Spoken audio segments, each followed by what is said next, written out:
I was a student here at the University of Missouri in the 60s, graduating in 1969. This part of the campus looks much the same as it did in those years, but the atmosphere is much different. The 60s were times of change for those of us who lived through it, and that dangerous decade taught us many things. In 1969, the culmination, my friends and I were seniors, we were graduating. So for us, 69 was also a time of endings. We would graduate, we would leave Columbia, we would make our careers elsewhere, and overhanging all of us was the war in Vietnam. In the fall of 1968 and again in the spring of 1969, we'd often sit in our classrooms, windows open, watching politics being enacted in the park while we were discussing it in the classroom.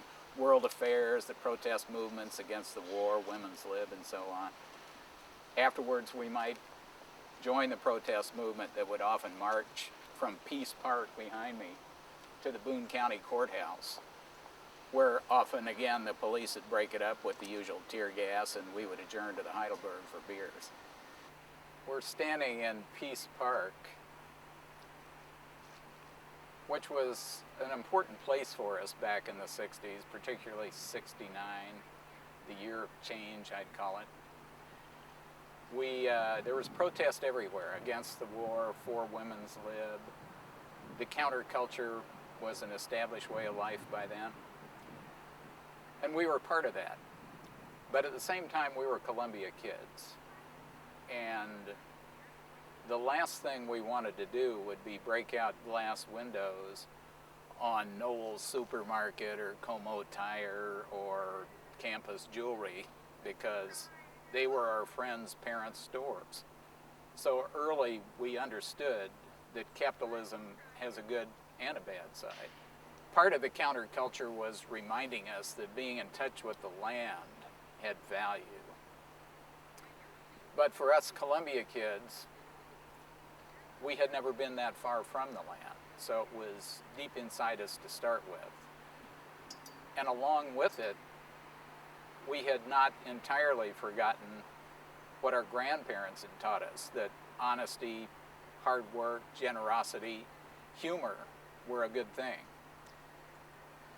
To my mind, hippies, as we were called then, and it has a much different meaning now, hippies from the small college towns across the Midwest had a purity that those from the epicenters of the movement in Haight-Ashbury and Soho and swinging London and Berkeley did not have. We were in touch with the land already. We understood hard work and honesty. But at the same time, we wanted freedom. We wanted all experience. We were going to taste everything. And it was our generation. The music was ours. The changes that were in the air were us. Psychedelics were ours. Everything was, we wanted to taste and touch and feel everything.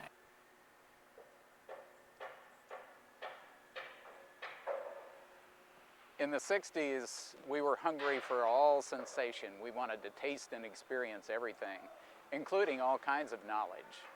My friends and I were engineering students, and for us, the beauty of an equation in a physics textbook, the thermodynamics flow equations, or the processes in forming steel were beautiful and elegant, part of the natural world. We studied hard. We experienced everything the counterculture had to offer, but we also studied. We knew we would graduate and go our separate ways to build careers and lives.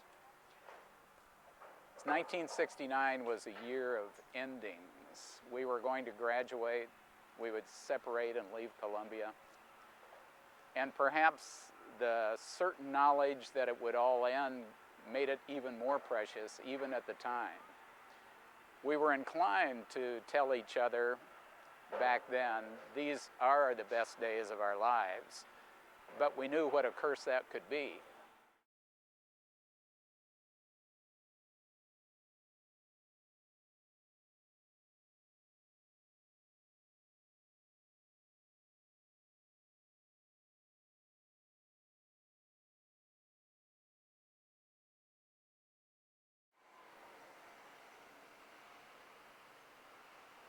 In 1969, across the street from campus was the Heidelberg, and beside it was a gas station. In the spring and summer of 1969, I had a part-time job at this gas station, working right here. In fact, I missed my graduation because I had to work that day. But more memorable to me was I was standing working at the gas station right here where the gas pumps used to be when a van pulled in, the door opened, and some hippies offered me a ride to Woodstock.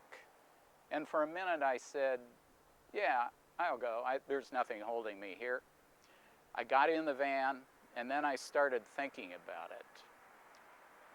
And I stepped back out and closed the door and told them, no, for me, all that's finished.